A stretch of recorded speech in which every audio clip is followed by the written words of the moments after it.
games. Yeah, it's a big difference. Exactly. Big difference. The number of offline games that they have actually played differs very, very highly. But I believe that Vega have come together pretty strongly during the qualifiers, though.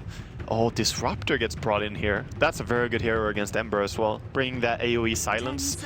If they do go for the Orchid on Queen, or even just a Hex on Queen later on, they will either way have very good tools to deal with the Ember. It's more about how strong physical damage can they have when Dazzle armors up the Ember and the Shadow Fiend, and they just go in. And also what happens when SF and Ember, like SF's going to get a BKB. Does Ember then delay, because he should still look for the Battle Fury, obviously. Does he delay that to get a BKB instead?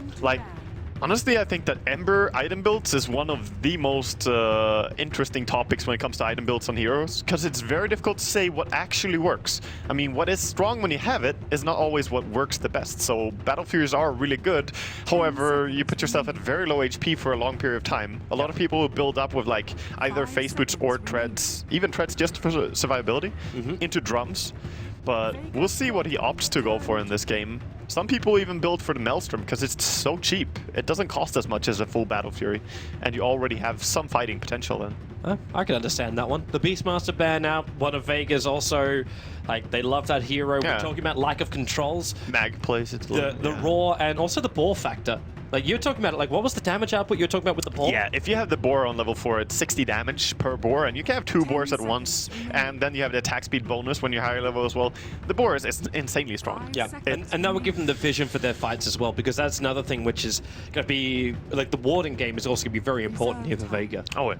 Oh yeah, I think they need deep wards early so that they can see the Spirit Breaker's rotations before he's too close to react. So that you have time to teleport there, set up a trap and kill them. They are gonna go for the Clockwork, and that brings them a lot of disable and control into the team fights.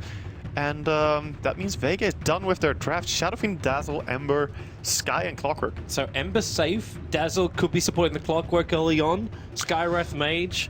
I believe you can actually turn the you can actually start with a duel in mid with the SF and the Skywrath Mage just to push the Quap out. That's normal, yeah. Yeah, just give the SF space to get the earlier souls that he needs, and then just stack. That's actually what most teams do when they pick Shadow Fiend, is that one range support, or any support that can harass, goes into mid and starts pushing the enemy off the mid wave. And they're gonna draft DK against Vega. Vega is the team that are 20-5 on DK in this patch. Yep. And now they're gonna play against it. And I don't believe CDEC have run much DK at all, if anything. It didn't appear in any of our sheets for the Dragon Knight, so it's definitely a unique pickup for them, but a lot of life, a lot of survivability for CDEC.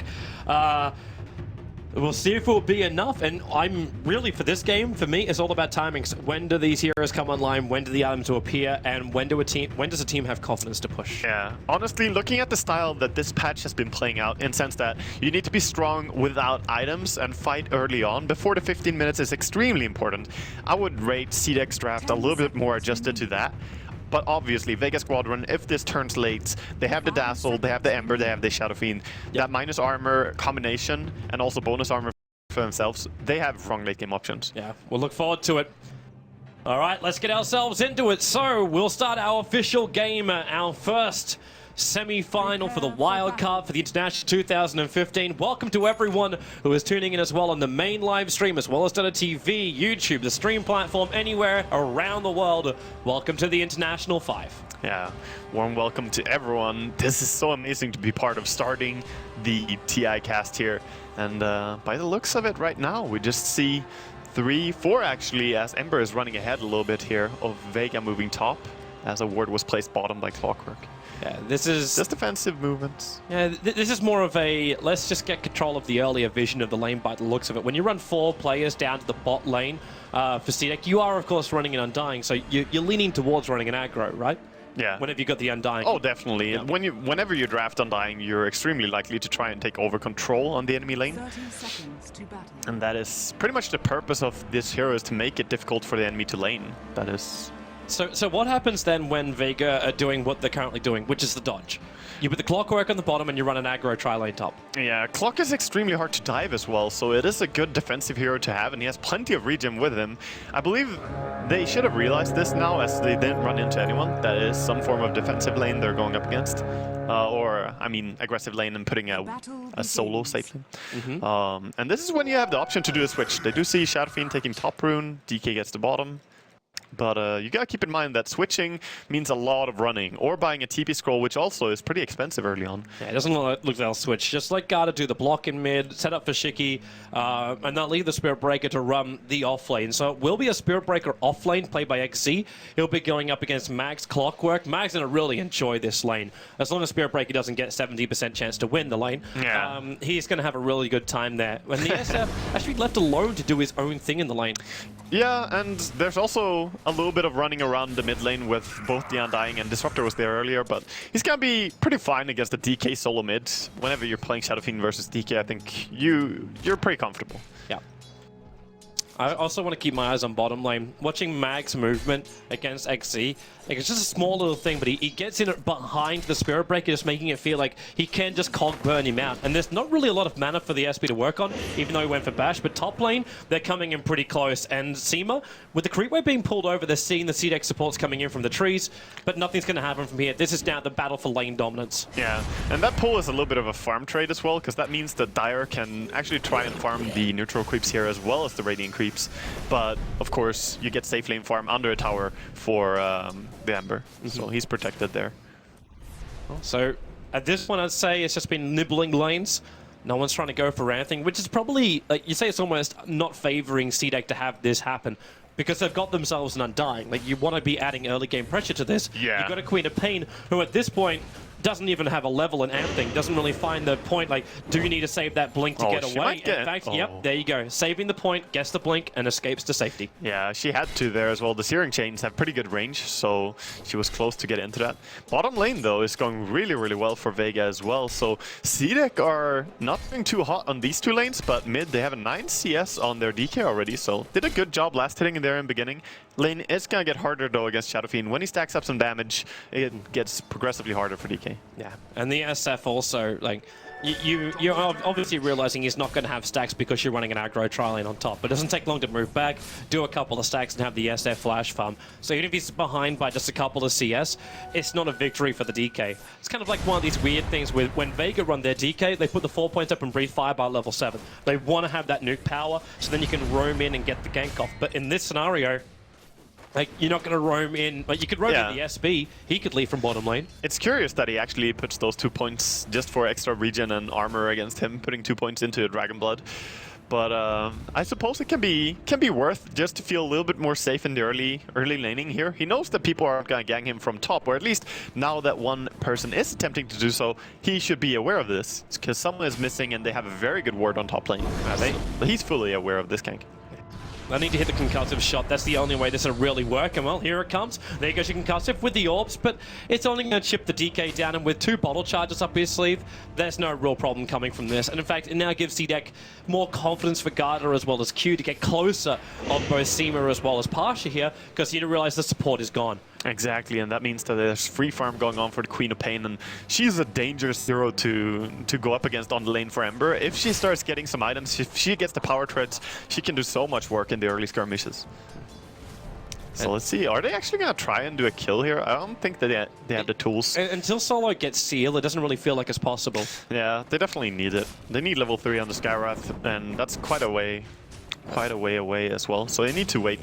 To fight into Tombstone and have the hero you want to kill having a blink ability, yeah, it's...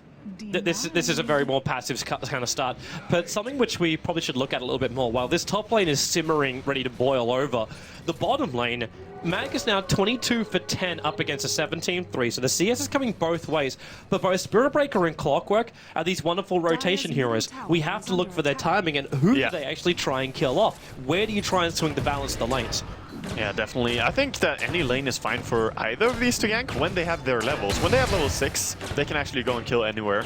So they are the ones to set the pace just in a few more minutes here when we actually see Spirit Brigade's just now about to hit level 5. But top lane, they found their opening. It's Disruptor with the heal bomb.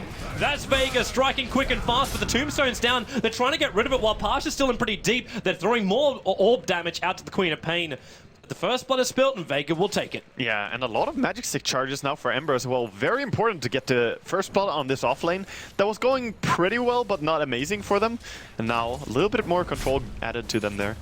This is almost that situation where you feel like the Ember can function. Like, he's not getting huge amounts of CS. We're not seeing him with like high levels, but when Mag starts to rotate, you shift the Ember down the bot lane. He's gonna catch up with all these levels and farm. So it kind of feels like right now Vega's in a very commanding position lane-wise.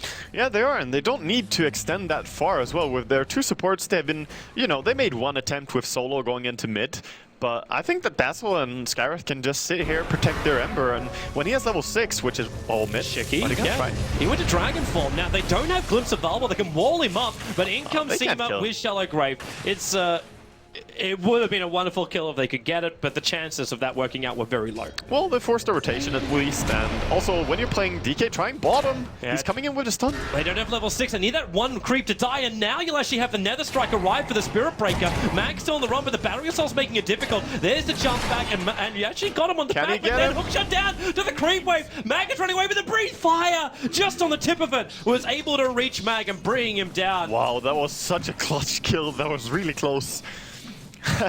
That was beautifully executed as well. That TP and initiation from the Spirit Breaker was well communicated. But how much did you have to commit to this? You rotated the DK down. He threw out everything he basically had, committing your Nether Strike as well. And you're killing off the safe lane Clockwork, who is now... that's a hook shot too, so that's okay. That's a high priority kill, honestly. And for DK to go and try a gank is perfectly fine. You don't really want to be statically laning against Shadow Fiend, because Shadow Fiend will farm the lane and farm the jungle, whereas DK, he will only be able to take the 4 creeps that are coming in every wave. CDEC might feel a little bit more defensive about top lane now. Their Observer Ward, which was sitting on the lane, is timed out. Yeah. So they don't see the movement of Vega until they plant down a new one. Yeah, they saw him, of course, take this stack or this camp in jungle here, but they should try and force out another lane ward there. Very important to have for them. So we've got a little bit of a bait being prepared in mid. Observer and Sentry giving CDEC really good vision across the mid, especially now we're in nighttime phase. You need to keep tabs on where Vega is moving, including the Clockwork. But he's actually showing himself on bottom lane, so Mag, not showing a desire to gank on another lane, but that's because it's more of a trap. He's waiting for the Spirit Breaker to come in close. Now the vision, they don't see him. The vision is actually cut to roughly around this point on the bottom lane. Yeah. And that's why he's rocketing up, trying to find out where XE has moved to. Yeah, tried to find him, but could not. And Clockwork going down there after he died using his hook shot was really the only thing he could do. Now gonna give over the lane for freeform for Ember, and Clockwork will try his ganks. Yep. So look for mid, that's probably what he's gonna try. Stop the DK's early game, and if you just get a nice hook and cog on him, that's an easy double race. So, meanwhile Dazzle is just solo laning at top. He doesn't care at all. He's getting some nice farm up there. How does CDEC even prepare to fight against this? Like, you know the Clockwork's going to start moving around. Do you just try and D-ward? Do you, in fact, just do this? Like, you got an Observe Ward on the bottom river area. So, like, just see where they're coming from. Do what you were talking about with Vega. Keep vision up against Spirit Breaker. This time it's against the Clockwork. Yep, and DK actually forfeiting the top bounty rune. As he saw the Clockwork kind of stalking him there, he's like, okay, you take that. I'm just gonna play this one safe. You don't want to die much early game on DK, because that's really when you need to get your levels up and start taking down tier 1 towers. It's the objective-based gaming hero. Can they actually push? It's difficult. Shadow Fiend always clears the wave so fast. I believe they need to combine it with the Spirit Breaker. Somehow find a pickup, find a gank, and then push. Because if you don't, I think you put yourself at risk for the Clockwork too much. I'd say is that possible with their Observer Warding because it's so defensive, but they're going to go for a smoke underneath the tier 2 tower now. Yeah. So this is what you were talking about. Find that kill, move into objective-based gaming as far as buildings go. They will go for mid, I'm pretty sure. Don't fall for it. That is a good start. Yeah, they do not go on the illusion as they are smoking here, and they're gonna run it for mid. They know there's Shadow Fiend and Dazzle. They saw both of these heroes. Oh boy. Yeah, he's coming over, and no one's so close. They start with the decay, and also the jump in, that Nether Strike. No one being kept alive, and you'll also have the Shallow Grave looking to wind up for a couple of raises, but that's all. The DK also in very, very deep here. No one will eventually go down. Oh, 17. There's that 17% bounce chance, and he gets a double on the Dazzle. So he'll end up dropping, and Vega, they leave him alone. They do not come in to try and contest take, because it would have been a 5-on-5. Yeah. This is beautiful by CDEC, and this is exactly what you want to do. Now they can actually push a tower because they brought down these heroes. And moving everyone in here just to try and get rid of this tower immediately. But I believe the defense is there. Clockwork, look at him. Trying, but it's too many. CDEC, this is the great presence of mind. Like you saw it from XZ before, like you knew, okay, it's nighttime, we don't know exactly where the Ember is, it's probably around the same time, you're looking for that rotation, so he backs off the lane. And now, you just took the fire, you do significant damage to the tier 1 tower, but you don't overstay your welcome, realizing the Clockwork is missing, and the potential for Vega to get some counter kills. Yeah, without Tombstone, you don't want to stay there, inviting the enemy to take a team fight when it's down. And we're probably going to see a counter smoke here, looking at the smoke from just the 2 supports of Vega, going up to top lane with the Clockwork. Pretty good choice. Always fight around the Clockwork and Spirit Breaker, play towards these heroes that got a nice early game with some farm and high levels, of course. It is kind of funny though, like normally it's the Clockwork who moves around, not just supports, but sometimes it's better to just go behind him, because right now CDEC don't think that Clockwork is going to be ganging anywhere. If he just stays here on lane and tries to farm, they might think that he's alone. It's a pretty good play, but they don't see any of the supports anywhere on the map, and Clockwork, Queen of Pain, sorry, is playing very defensively as a result. They might get to see Garda in a moment, like Solo is just twitching in the trees, and now he'll come out. So the reveal is up, they realize what's going on there. How's their bottom lane doing? Because the Ember Spear is still farming up. Phase boost, Poor Man's Shield, Bottle, it's looking quite decent for him, and it looks like there's also a Bracer on the Courier for him. He's doing a good job of just buying up some defensive items here, trying to be aggressive onto the Spirit Breaker, probably not going to go for a killer. But look at the Shadow Fiend and his CS right now. He's up at 88 last hits, 11 minutes in. That is very, very high farm. Full mech 11 minutes. Does this now give Vega a position where they can push? Like you're talking already about the ability to have your armor and your bonus from that. If you add a mech on top of what Siemens already bringing to the fight, can Vega force a 5-man engagement against Tombstone and Disruptor and Sonic Wave? I believe they can. It sounds like a lot to go through, but it's enough. It's a lot about who initiates and how it goes. I mean, if you land the Skywrath Silence perfectly, or if you get a good Clockwork hook, you can definitely take the team fight, but I still would give the edge purely based on heroes to CDEC, but having the mech is a huge factor. It's a really, really big factor to fight before the enemy team has one. Another smoke coming in here, going from CDEC. Yeah, 3-man down to the bottom. See if they can actually find someone. They have 2 points in Glimpse, so 2 points in Kinetic Field. I think I can't really say that I agree with that, because maxing Glimpse is so much more useful in very many cases. They're bringing in the Spirit Breaker too. The charge is on the way in, and Spirit Breaker will Ember back behind the tier 1 tower. They have to pull out this, or else they're going to be in way too deep. The Screen Chaser, she cancelling actually underneath the tower. Disruptor only, it cancels off the Dazzle. He couldn't get a Shallow Grave off. We do have extra TPs coming in, but there's now isolating Mag on the other side. They Sonic Wave, they stun him up, they breathe fire. His 2 heroes lost now for Vega, and they didn't get anything in return apart from what? A Tombstone down? Still in a great position for CDEC. That's the initiation. They just go, and they're actually going to find more hairs to keep charging. Yeah, they run up to Solo. There's that bash back. You do get the ulti off, and Pasha back in the fight, but the Scream aggressive in behind him. They'll seal him up for the moment, but there's not enough damage coming up. Shadow Fiend is so strong. They keep losing more, but maybe, yes, a double kill in there for Pasha. Shiki with the quick TP out. The Searing Chains cancels it, and this is the counter kill. This is what CDEC avoided in the middle lane, and it's exactly what has happened to them on the bot. Yeah, that was... They should just have played a little bit more safe there. They used up the Tombstone, then they proceeded to dive even further. You need to fight with the Tombstone, or Vega is actually really strong. That mech came into nice play there, denying a lot of the AU damage, and they did not lose important heroes. They committed so much for the kill. You see when Mag TP'd in, he TP'd to the eastern side of the tier 1 tower. Yeah. You throw out Sonic Wave onto a Solo Clockwork. The damage output could have come from maybe somewhere else. Disruptor, yes, he brought down the Dazzle, and there wasn't that survivability coming in from him, but you expected all these different abilities, and then that allowed Vega to continue the fight. Yeah, I mean, they dove really hard and killed the Clockwork Dazzle immediately, which was very good for them as well. Yep. Could maybe have secured a tower, but you still have to respect the fact that Ember hurts a lot, and now he got 3 kills out of that fight. So he get a lot of levels and now has drums along with Poor Man's Shield.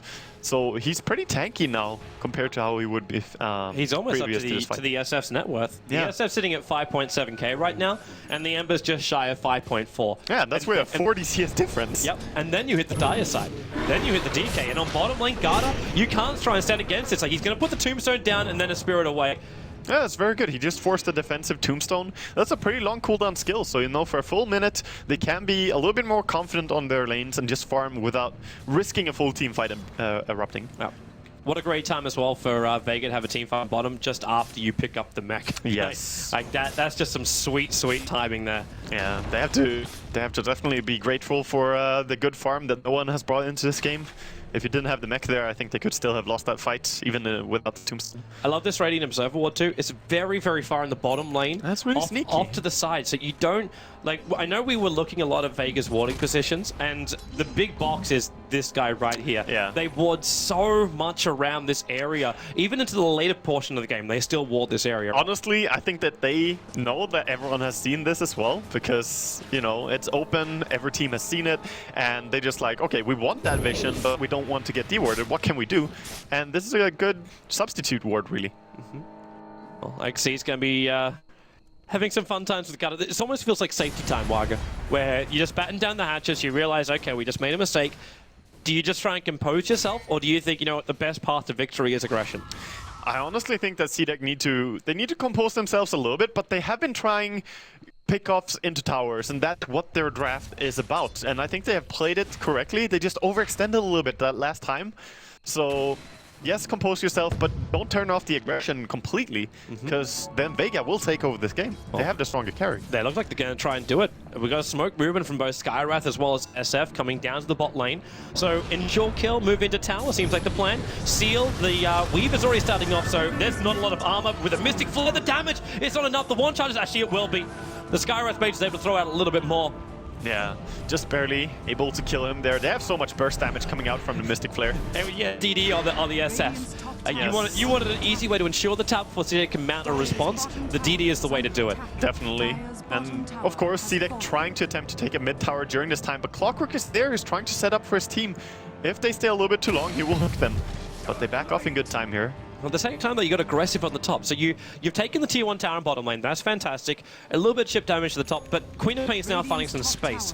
And I ask you the question because it looks like it's an Aghanim Scepter here. It's another smoke as well. Look again. Just CDEC? Yeah, they just keep going. This is their third smoke already in this game.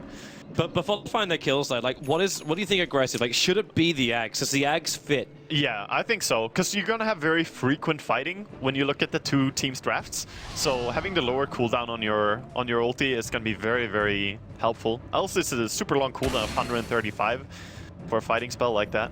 How quickly to CDEC? Like, the second that DK picked up the Shadow Blade, that's when they went for that smoke.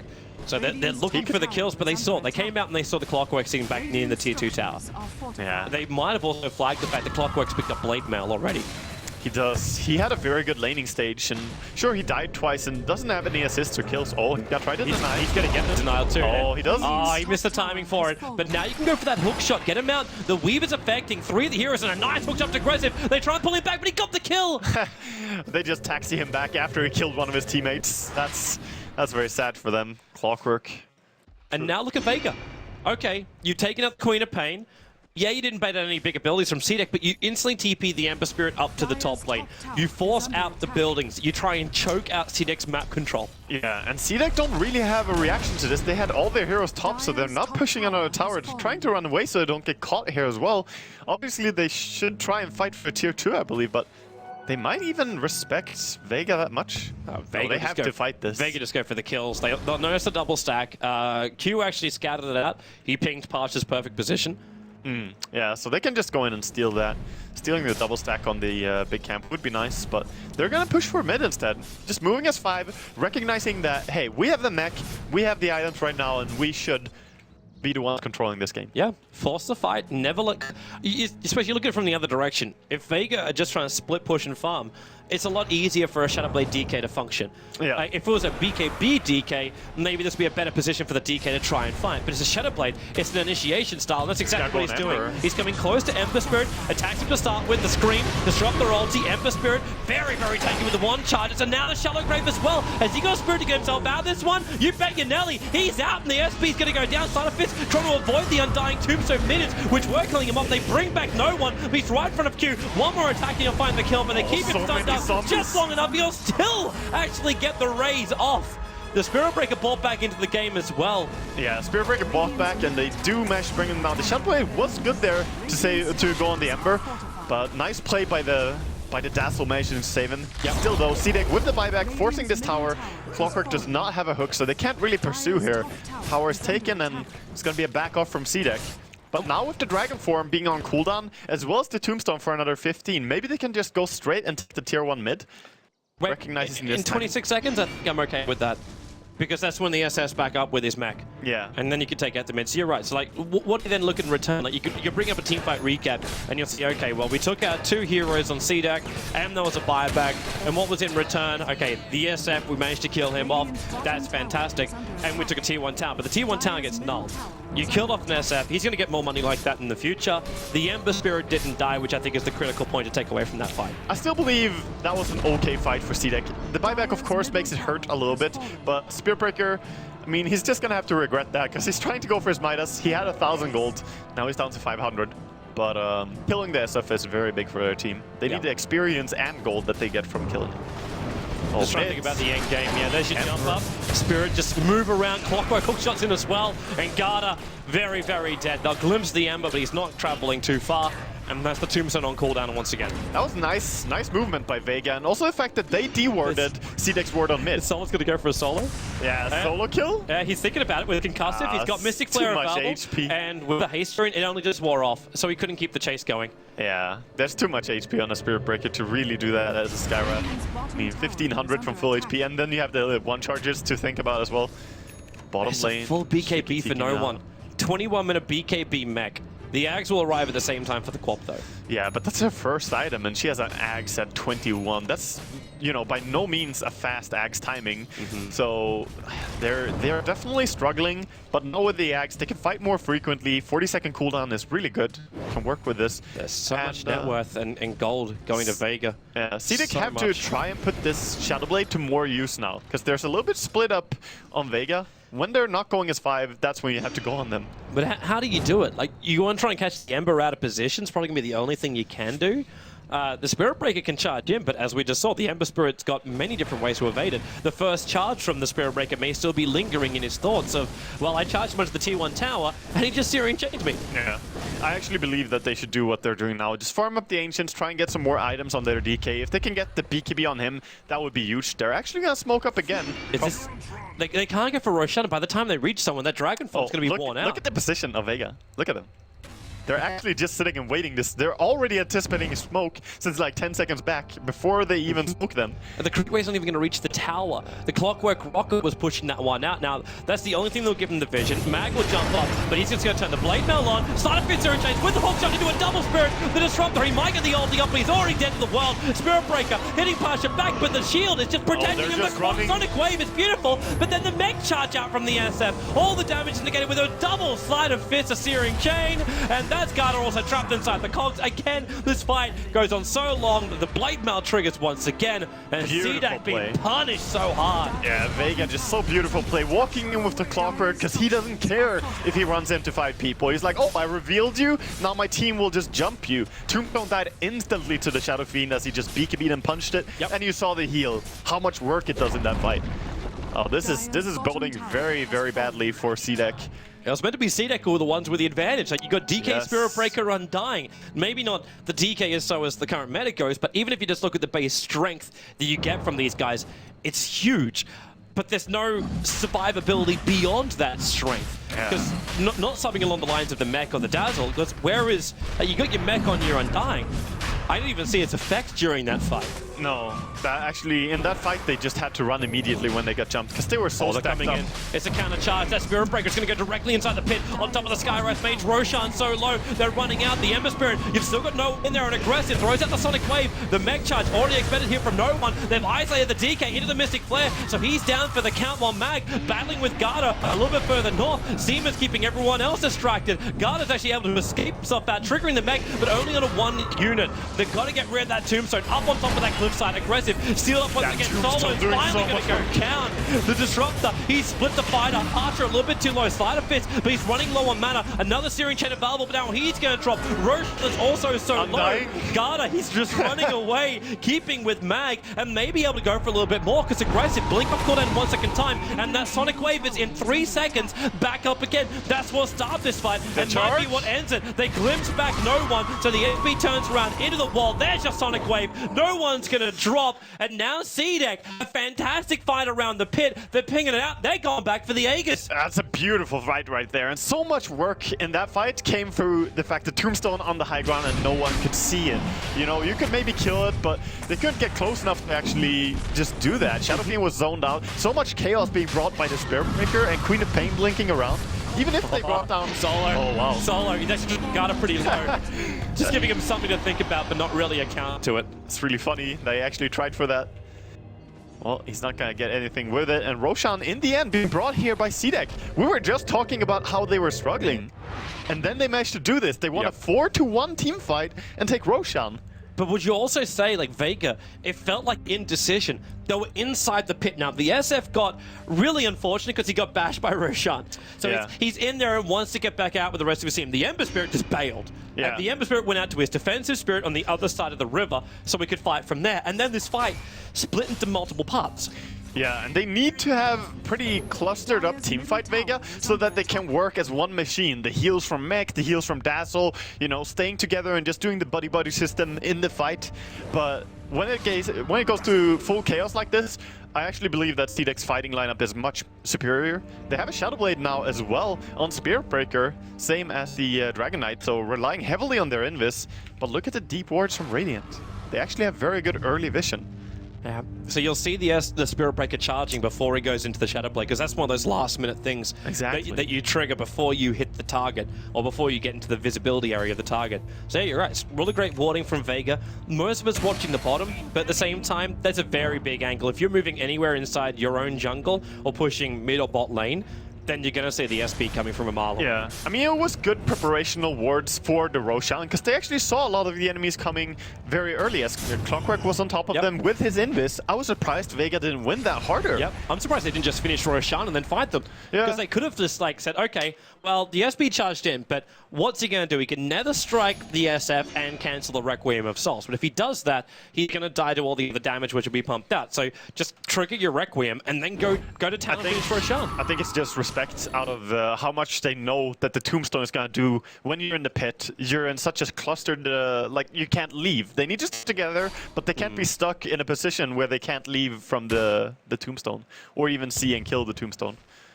Because that's the dangerous part. When you can put it in a spot where you don't have vision on it, I believe they might have had a ward that saw the Tombstone there. That's one of those times where you almost wish that Mag found that perfect positioning just on the stairwell, looking over Roshan, and get like that perfect cog position, keeping everyone out. He had a chance to do that. He did? He definitely did. He walked up those stairs himself. So I'm surprised that they didn't just take the fight right there, but block cog it and then just take out the Tombstone. The decision making has to be very, very quick when you try for something like this, and the pressure's higher than ever. So they're going for bottom here. CDEC moving as 5, and simultaneously we see Vega just pushing out mid. They know what's up. They've seen them all the way, so they're just gonna go for a tier 2, saying, hey, that's a fine trade for us. Yeah, that leaves only, after this tower goes down, only 1 remaining out of town for CDEC once they get rid of it. And in return, like, you knew this tier 1 tower was going to drop eventually. The DK is going to finish it off. They fortify it just because it's going to come back off cooldown anyway. So, actually, they didn't even get the tier 2 tower. The TPing out in Pasha, well, they have no detection. Clockwork, hook shots down, actually stopping the DK. They're trying to catch after him, and with the Battering Assault, well, that's not really going to work because they lose the Ember Spirit back in the middle lane. They just jumped him in the tree line. That was the Spirit Breaker who gave him the vision from the charge. Yeah. So Vega trying to counter-initiate the bottom lane, but getting initiated themselves in the mid. Yeah, you always have to respect the Disruptor. When you back out and TP out to defend something, you always have to make sure your entire team is ready for it. Aggressive is running down. He's just going to get right in front of Seema. He's still yeah, but not a lot of mana to do much more at this time. Like, he can scream. He takes all the brunt of the damage, but now the rest of CDEC just comes over the hill, disrupt the wall. SF has to BKB his way out of this one. Well, the charge of the Clockwork, then go for the SF. What is that percentage chance? No one goes down. Mag's on the run. There's no glimpse, and actually, Disruptor, they soul rip him and keep him alive. He was taking too much damage from the tower. Had to trigger his one charge and Glimmer Cape away to safety, but see that great movement, great positioning. Oh, I love the play from Queen of Pain. Aggressive just knows exactly how to use the Aegis, go in there, just deal as much damage as possible, get to Shadow Strike on a support so you can't run away. That was beautiful. Also revealing the entire enemy team so that you can take the perfect fight. Oh, I think CDEC are playing really well now and evening it out to 13 and 13. And the gold advantage for the first time is back in their favor here, ever since the start. Man, when you're 7.5K net worth in front of CDEC, you had to feel confident. Even the experience was roughly 7K. Oh, we have a game on our hands, definitely here, Toby. This game is huge because we got almost everything we're looking for. Like, I'm seeing an Ember Spirit with his Battle Fury and drums. 30 minutes in, it's not the biggest Ember Spirit ever, but it's enough for an Ember Spirit to function at this point of the game. The SF is building into what I believe is going to be a Skadi at this point, with his BKB as well as his mech. So he's got a lot of survivability. Mag is getting everything he wants on his way to the Aghanim Scepter while having 4-staff Blade Mail. So maneuverability and initiation from him is right. The Skywrath as well as the Dazzle kind of have everything they need. Yeah, all these things that you listed up now, though, is what makes me worried for CDEC. Even winning these fights, because going into late game when they have so much items already up and functioning on the side of Vega, when they have such a strong late game, is risky. But look at CDEC. They have good armor on different heroes. They have Spirit Breaker, DK. Maybe they can withstand that strong late game. They've got great ways to move around. Like, you got double Glimmer Cape. Like, between the Disruptor and the Undying, you've got, like, you should never, ever, ever underestimate the effect of Glimmer Cape. To move around with the mech, you've still got Medallion. The DK is getting stronger and stronger as time goes on. The Queen of Pain is just finding survivability and Sonic Wave, but that buys time for them to get a little bit bigger. I don't know if time's really their friend in this game, though. But then the Spirit Breaker can come into play. If he can complete his BKB, CDEC's team fight is going to be a lot stronger and a lot more difficult for Vega to control, considering, remember, where are your stuns? Yeah. There's not a lot from them, especially once these BKBs come up. It's hook shot, and hook shot. Yeah. That's it. There's nothing more. Oh, BKB is going to be a very good control item here. And Queen of Pain has finished it up, so now she will have the freedom in the team fight to move around. All she has to really fear is if she blinks too close to Shadow Fiend and he can just right-click her. Yeah. Because he will still make short work of a hero like Queen of Pain if she stands close. That's almost when you look for the 4-staffs to appear over on Disruptor and SP, like, just in case these positional problems happen. Yeah. Just get yourself out of trouble. Oh, there's a charge going on the Skywrath. He's probably just sold out. Dead. Yeah, He's he has dead. a 4-staff though, but still dead. Everything being used. A good pick off there. There was a message sent there by Aggressive. He didn't need to use his Sonic Wave. That was actually burning more mat than he really needed to, but... Well, you never know how quick you need to kill your enemy, Toby. Sometimes you just go full. Well, you're right. Like, CDEC don't have... Like, if we actually look at the warding, for the Dire side, you've got one ward that's up on the Tombstone Hill around Roshan, and another one which is on the cliff side of their own jungle on the top. For all they knew, Vega could be right around the corner there, and sometimes you just want to burst. Make sure you kill very quickly and then get out before the Grave comes out from Dazzle. So at that point, it's worth it. A charge is going on to top lane now. A Spirit Breaker is just like, I'm bored, let's go. I think they're also picking, because they're seeing Pasha farming, and Mag is the one who's isolated. Oh, he actually sees Ember now. Wait, what? He actually cancels his charge, goes for that Nether Strike, and now Shiki, he's trying to catch up. Spirit jumping from Pasha. He's on the way out of here, and Clockwork, if he needs to, yeah, he'll use both 4-staff. Also have Hookshot and Cogs. It would have been a very difficult kill for CDEC to get, but their eyes are open. They're looking for blood. Yes, they are, and they also forced out all the spirits, all the remnants from the Ember Spirit there, so made him go very defensive, run away. They just killed off the Skywrath, and they're taking control of this game, but I'm still not seeing the damage being dealt to any tier 2 tower. Maybe they're just trying to play for Roshan, waiting for this to come up again and then fight. Yes, the big man has returned. And in fact, Vega getting de-watered out inside their jungle. That's the gem over on Disruptor. Good luck, Vega. They are going to have a real hard time knowing... Actually, then again, CDEC don't even want to go and take Roshan, right? They don't have damage to do Roshan. I mean, they have the Medallion, but as you say, the damage is really lacking. If they're going to kill Roshan, it had to be either that all enemies are on the other side of the map with no way to get there, or they're in a grave somewhere, you know? That's the options. Both positions are very difficult to get to, Vaga. Yes, it's hard to achieve, but we'll see. CDEC are ready for the fighting coming up soon, Are though. they going to fight? Or are they going to smoke? They're fighting. They're fighting. They're won't walking kill. their way up. This is so dangerous. They're going to use a tree line to CDEC. catch up the Spirit Breaker. Now Mag does have hook shot, but no, the whole creep wave. It arrived with the 4-star up. The cockburn out too, but he didn't manage to get entrapment. The tombstone is down. Mag is isolated. The SB's charged and just trying to make space it's a created. disaster And with the start. breeze fight's a little bit too far away, but the sonic wave, it arrives. Clockwork's down. The SF will get his ulti off, but there's no real reward from it. The quick TP out to safety. The gem might be on the deck as well, and they bring Solo back in. It is a 3-for-0 trade-off. Oh, that was so terrible for them there. Very, very unfortunate. I mean, the timing was just not right to go for that mid gank as the creeps come in and block. That's MVP creeps just blocking there, dude. They just saved the lives of CDEC. They also managed to steal the gem. Yeah. So that was Vega's gem. That was Vega's position, like vision battle. Yeah, vision is extremely important now as well when tier 2 towers and Roshan are at stake. And they're gonna go for the pressure first. A little bit surprised. I thought it would take Roche after that fight, but they realized we can probably get a tier 2 tower first, and then maybe we can get control over the map again and do the same thing. Well, it kind of comes back to what we were talking about before. Like, you think about it, is time really CDEC's friend? Exactly. Like SF as well as Ember, the split push is real. The ability to defend on the high ground is very real for Vega. So what's an Aegis the Immortal really going to give you that map control like a tier 2 tower in the middle lane won't? Exactly. I mean, maybe if you took the Aegis, you could have gone and forced a 5v5 fight, but then you have to win a fight again. You just want a fight. You want your objectives now, and getting the towers down is extremely crucial against a late game draft like Vegas. At least something now is arriving for Ember Spirit, so the BKB is up for him. Yeah, I'm but still look not at seeing... Shadow Fiend though. He stopped. Yeah. Is this almost meant to be? Because if you're going to go for a Skadi, you would have picked up your second ultimate orb by now, right? I mean, think about his timings. He had a 11-minute mech, 21-minute BKB, and now he's at 35 minutes.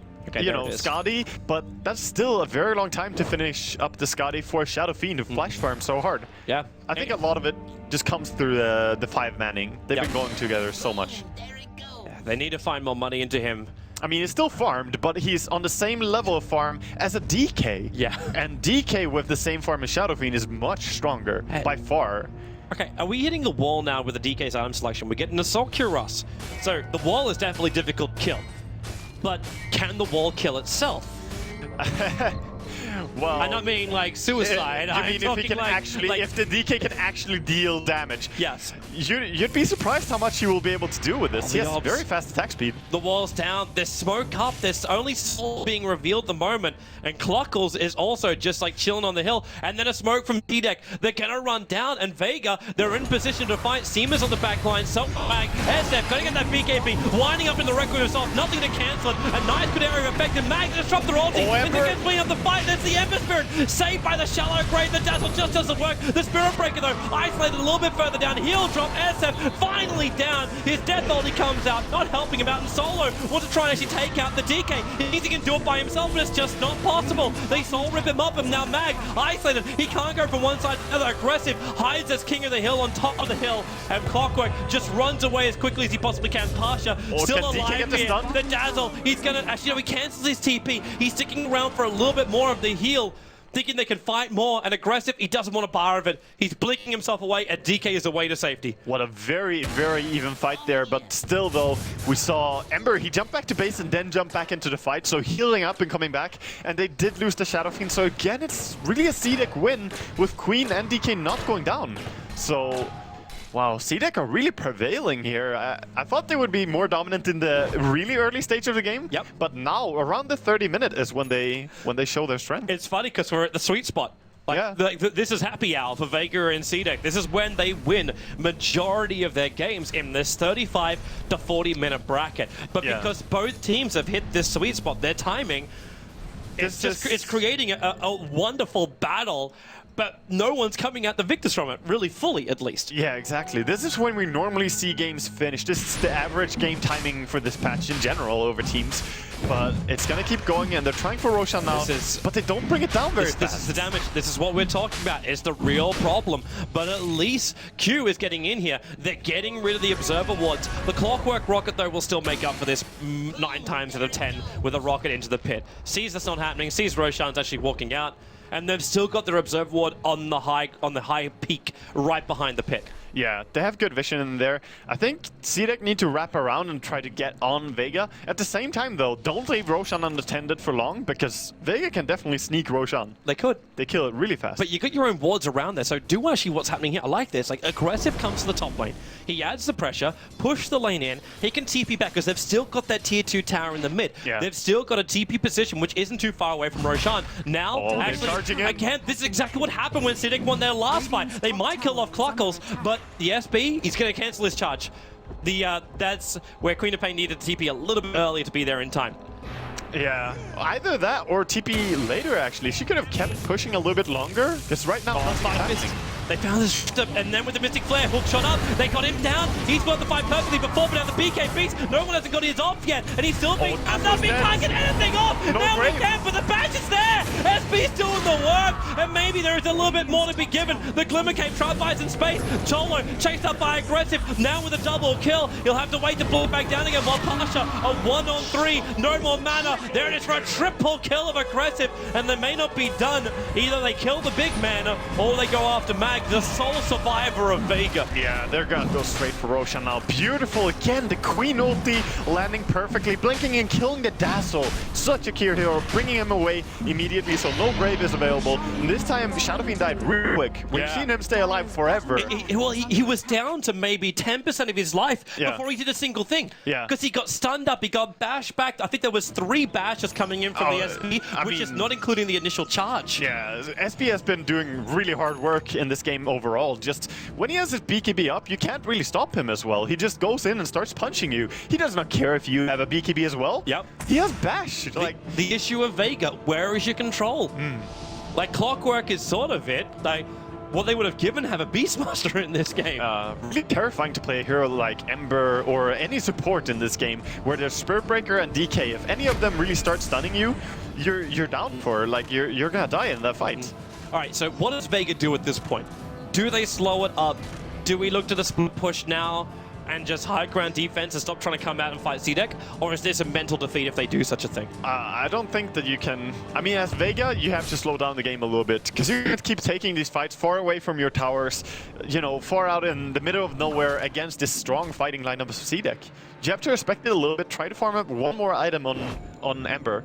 If they can get one more damage item either of their cores, they could actually fight, because then Tombstone becomes fully irrelevant, but they need an item that kills Spirit Breaker or DK. They need to be able to kill these heroes. I wonder if they even can, because right now I'm looking at CDEC and I'm looking at Aggressive. He's waiting 33 seconds for Cluckles to respawn, and then you'll have the full Scythe of Vice. Yeah, he's recovering really strong, because early on in this game he was a little bit behind the other course, but Queen has really taken over and played beautifully as well. It's just death to the Emperor in the SF. Yeah. Like, SF's getting bashed around and SB can just focus one while Aggressive controls the other. It's also deleting heroes like Dazzle before they can even do anything, and same with top lane. They're glimpsing him back. Solo, he thought he was out of here, and he cannot do it. He has the Mystic Flare, might as well throw it out, but the Spirit Breaker just arrives and bashes it back. Yeah, trying to push a little bit too hard for top tier 2 tower. It doesn't really matter that much anyway. It's the least valuable towers are the ones on the top lane. It feels like space creation. Like, it almost feels like they're trying to get CDEC to run from one side of the map to the other, and just buy space for the SF to get... I don't even know what he's going to get next. Like, you could look for Daedalus, you could look for Monkey King Bar. On the Shadow Fiend, yeah, I believe you should honestly go just into the... Oh, it's so hard to say. I think it's fine to go Butterfly here. Honestly, they need a damage item. Considering DK's going in for a Chrysalis Daedalus, and you're not going to get a Monkey King Bar on the Queen of Pain. Or I'm on okay the Spirit Breaker, really. Like, all of these heroes are going to struggle to find an MKB. So I think it's a good option, and it gives you good DPS as well. Going for Daedalus would still attack very slow. Yep. Like, you only have power threats. Well, there's that D-warding out, so Q getting rid of all the vision of Vega, and they're almost ready to go. They triggered the double damage rune over on the Queen of Pain.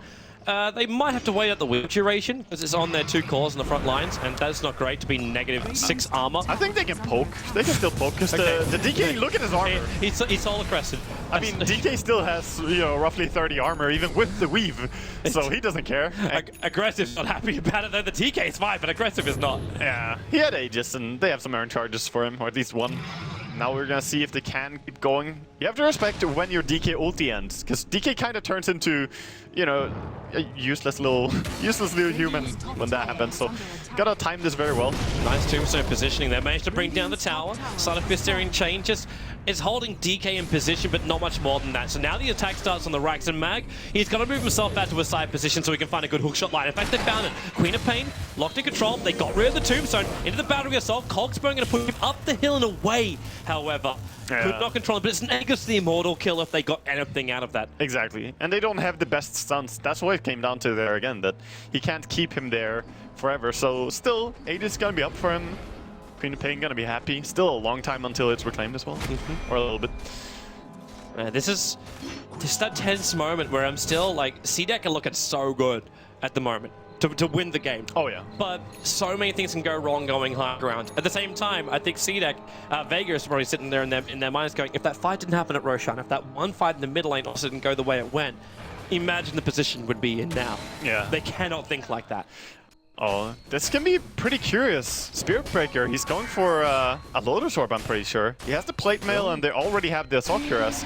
This is most definitely supposed to be a Lotus Orb. It's very rare that we see Lotus Orbs in high competitive Dota.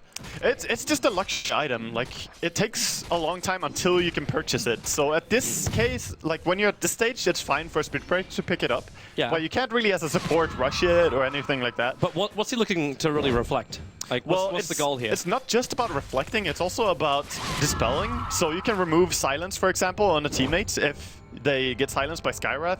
It gives you a lot of utility, but I don't believe that there's any good spell to reflect at all in this game. Yeah. It's like the silence, really. But to have something like that over something like you don't have a Shiva's Guard in your lineup yet, and maybe that's the better path to go for the Spirit Breaker, because I would actually prefer that a lot more. Yeah, he could go for that. We're probably gonna see either of those anyway, and Shadow Fiend, I'm looking at him right now, it's 3.4k gold, because he's the one who needs to pick up an item. Are we getting like double Shivas? Because we got double Plate Mouse. Yeah, maybe. Both aggressive as well as XZ are walking around with Plate Mouse. Well, it can be very crucial in some games to just get the removed silence. If Skywrath silences a Disruptor, for example, before he gets a spell off, you can just remove that silence. Or even just a casual Plate Mail. Yeah. Like you were flagging at the very, very start of this game how important Weave is for someone like Seema, who's playing it with the Dazzle. You pick up these Plate Mails, you negate most of that Weave. Yeah, he could also go into the Silver's Edge. It's not gonna add any disability to the enemy. It's not gonna remove any ability from them, but the reduced damage output is still there. It's still a very relevant thing. If you manage to hit the Shadow Fiend with that and he channels his ulti, it's not even gonna hurt you. So that's still a possibility. And we're gonna see Ember just pushing out bottom lane aggressively, and CDEC running around, just trying to post. Right now it's about finding the next opening, next position for initiation. Oh, DK is just going casual Crystallis. He's adding up a heart. This is the high ground item push. Yeah, this has to be like, what we just used DK as like raid boss meat shield. Yeah. Like just push him up. He'll tank everything that they've got, and then we drop the Undying Tombstone. The SP causes a lot of problems, because once the SF uses all three of his razors, you gotta wait like 10 seconds before you've got that back again. That may not seem like a long time, but it's enough for Spirit Breaker and Disruptor to really cause havoc. Yeah, I mean, it's very hard to kill this DK now. When they're gonna force high ground. Okay, SP. Yeah, he doesn't care anymore. No. He's just running around. Well, he has to go for the ulti, gonna push him back, but there's no one else near him. They have the Hex. Aggressive's getting there. Yeah, they see the Hex. Push in real trouble. Dear God, I can't believe I just witnessed that kill.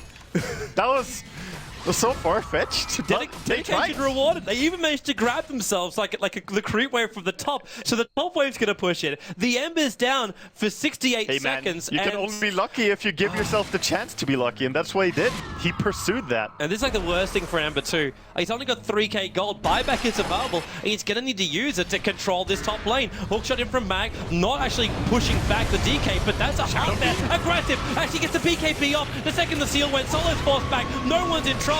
He's trying to stay alive with the mech. The Sonic Waves will be thrown out, but the Ember Spirit down, and the buyback, it will be there, but it's actually in real trouble. He's back further, and will he survive? Just jumping away with the Spirit, and CDEC are in so deep. They have to get out of here. They've gone way too deep on them. Even Cluckles being transferred in and dies with a full Flame is offering on him. They hold their racks, they get rid of the Tombstone. And once you go for a buyback, it was both SF as well as Ember that had to do it. But you hold Rax, you keep the dream alive. Yeah, you keep the dream alive. Vega are still in it, but that's a high blow. Like, that hurts so much. CDEC just got away with murder there, getting in there, killing 2 enemies, and backing out, forcing buybacks. If they actually got the dieback on the Ember, that'd be so... Oh, wait. Hello, Q. You're up a long way. Seema's the one who's being displayed a little bit. And Seema, well, yeah, that's a good aggressive. You're not going to find it, but yeah, hook shot up from Mag. Or 4-star up, goes into the comp. Beautiful. Traps in 2 for the battery assault. He needs DK to come back out the Shadow Blade, but then again, does he? Mr. Vega goes down. DK is dropping. Maybe this is the opening for Vega. They want a hook shot up. They're going to get the 2 big calls of CDEC. A double kill for no one. Mag makes the magic happen. Oh, he just set all of that up so hard. Mag, amazing play there. Wow. So they're actually in to push now. They're going to try and recover. Look how much they got from that. 6.5k in the experience, 3.3k, and that's not even the swing. The swing was 4.5k in gold for 2 core kills. Yeah, so much gold going their way. And now it's just about trying to get to the enemy base, try and force buybacks, or get a value out of it, get an objective. They actually look at Roshan and see that, hey, this guy is up. Getting Aegis when we don't have buybacks on our cores? Yes, please. Cheese as well. Let's go for that.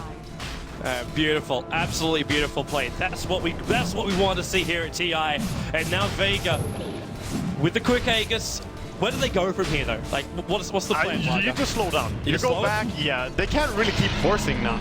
They don't have time to push before the heroes are gonna respawn. And that was great pickoffs, but it was not a one-team fight. Yeah. So you still have to respect how strong DK or CDEC are with this DK. But when you get the magic rune like this, you've just found a double damage on the SF. That's Gaben telling you.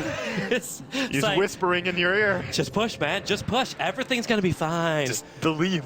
Yeah, and Dazzle also now has a Solar Crest available. That's probably another reason too why the SF doesn't have to go for Butterfly. Yeah, they have Solar Crests on both teams as well, so it's really fun to watch how people are randomly missing right and left in this fight, and anyone can have evasion in this patch, so it's really fun.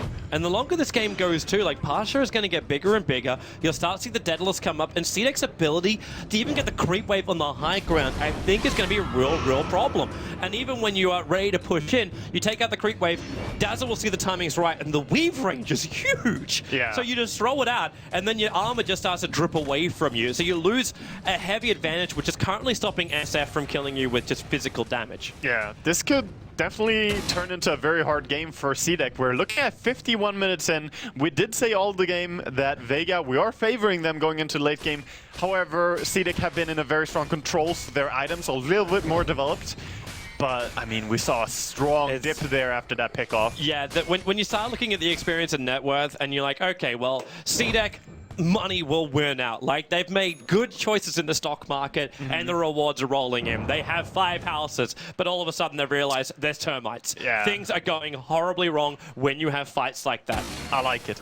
I like it. Well, that's as you say, if they push high ground one time and fail with it, they could just have thrown away all their advantage pretty much to Vega. And Vega, they're coming out. Vega are going. They're going to 5-man smoke and look for the pickoff. Now, Shiki, it's like this is the point where it is obviously a trap. You do not go in. The hook shot and DK. The Cold's actually going to push back the rest of CDEC. Can they get there in time? The DK, Glimmer came away as she's going to play it out. And SB charging in with that BKB. Aggressive with the Sonic Wave. Minimal effective, but they do find the one. Remember though, it's still Aegis the Immortal. Wasting the time. They've got to get rid of that damn Tombstone. The Soul Rip keeping it alive for the moment. Vega, they need space to move. This Tombstone has to die. The Slider Fist, in they go again. No one. That's no BKB. They need more help. Charge actually pushing Parcher back. They finally get rid of the Tombstone. Charlograve again protecting no one. Where's that secondary heal? He'll finally die. Vegata's down the hook shot, well on target. That would have been a better kill. Also aggressive, but aggressive. Standing his ground. The force up, but Pasha needs more help. Needs more time to survive. Shiki, Siri chained in. Mag with the plate mail. He's actually stopping Disruptor from killing him off straight away with a perfect wall in there from Q with the lightning. He actually gets the kill over on Mag. It is just an all-out fight. Solo, he's not done yet. They get another kill. Buyback. Will buy back. TPing out the tier 2 tower. Blink, Sonic Wave, Seema, the Shallow Grave to TP out. Where's your stun? You don't have one. He is away to safety. The runaway from Solo. The chase is running for it. Aggressive. Where's he going to go? Does he chase it? Blink up through the trees. If he goes, no passes away. Oh, he didn't try. Woo! He didn't try for it. What a crazy fight. I can't believe they kept that tombstone alive there. Yeah, it was like Soul Ripple was pushing him down. The SF died when the Aegis popped. Yeah. It was like, I think the rest of Vega thought, yeah, you know, SF's going to get this, Yeah. and then the Aegis will trigger, but it wasn't like that. Yeah. It was back to front. Vega were scared of clumping up, and that's when we said early on, they need to have 2 heroes that can deal with Tombstone, because else, at 52 minutes in, Tombstone was a relevant factor in the team fight. Like, it should just die instantly. But Ember, he cannot go in there. He cannot run in like that and cannot help with this issue. You got your wish, man. There's a Lotus Orb over on the courier for Vega. They're going up to buy it right now at the secret shop. Oh, they're actually buying it on Vega, yeah. We might see it on... Clockwork. It's Clockworks. It is actually... Wait, hang on. No, sorry. Skyrath. Salt is Skyrath's mage. Yeah, Skyrath, and he is very close to having it. He needs to... Oh, yes. Trouble in mid. Charge coming down, they forced off him down. Oh, the timing! He's gonna beacon, he pushed Solo back. He's taking it for the team. The Solar Crest gonna make it difficult. A Shallow Grave. Is there another force up? Is there a protection? There's the Solar Crest. They'll pull him back in again. Solo tries to protect himself. The gem is on the deck. Is there a follow-up with the jump out? Oh, he's holding right in front of aggressive. Parcher committed most of his spirits towards that. And Mag, full shot still available. He'll turn again on his blade mail, trying to get away to Shadow King safety. doesn't have souls. It's bad. Just get back out. Defensive cogs, but then he glimpse. BKBs had to protect himself for it. The Slider Fist will keep the creep wave away. CDEC hammering on the door of Vega, but all they get is the Winged Fiend Skyrath. Yeah, I'm not even sure that CDEC want to turn off the heat here. They still have the DQ ulti available. He has the heart, remember? He can push high ground right now. There's one dead. That's all they really need. And he's dead. There's no buyback. And Shadow Fiend only has 18 souls. Like, this is a big part in a team fight. Your ulti is useless. He tried to do it in the last fight, doesn't do much. And... they're gonna go top with the mid creep wave pushing in. So right now, no Vector regen, going for the melee. Is it gonna be enough? Like, Mag can just come in here, hook shot, cogs, force stuff back out again. Just delay this. Yeah, he wants to. And there it is. Just walk himself back as he's going to lock in Dragon Knight, trapping him in there. And Mag can't get away. Disruptor's in the middle of it. Actually, the SP pushes him out of the own cogs. The Sharkguard gets off, and no one being bashed back. The 70% chance kicks in. There's a double kill right now for the DK. SF will buy it back, but the top ranks is lost. They need some frags. Cluckles is not enough, but once again, the couriers are dying. Aggressive. Where is it? They turn. They have the high ground. Ember Spirit. No buyback. Obliterated! They go through more, and they'll actually probably even take the game with this if they can keep this momentum up. This is Chasing the up end. the Solar Shadow Fiend. They lock him in. SF cannot die back. He'll have the Shallow Grave, but there's no way to escape. GG! 55-55. That's going to be the victory going the way of CDEC in our first game in this best of 3. GG, well played CDEC. What a persistent and strong team. Like, they really brought that game back after that start. Wow. They made me a believer in them even more than before. I knew they're strong, but that was nicely executed. It felt shaky. It felt shaky. At the same time, I want to see what happens in game number 2 with Vega. They had 2 moments they will never want to relive here in the wildcard. Yeah. There's 2 big team fights, mid lane and Roshan. Everything else was just like a wonderful, wonderful trade-off window.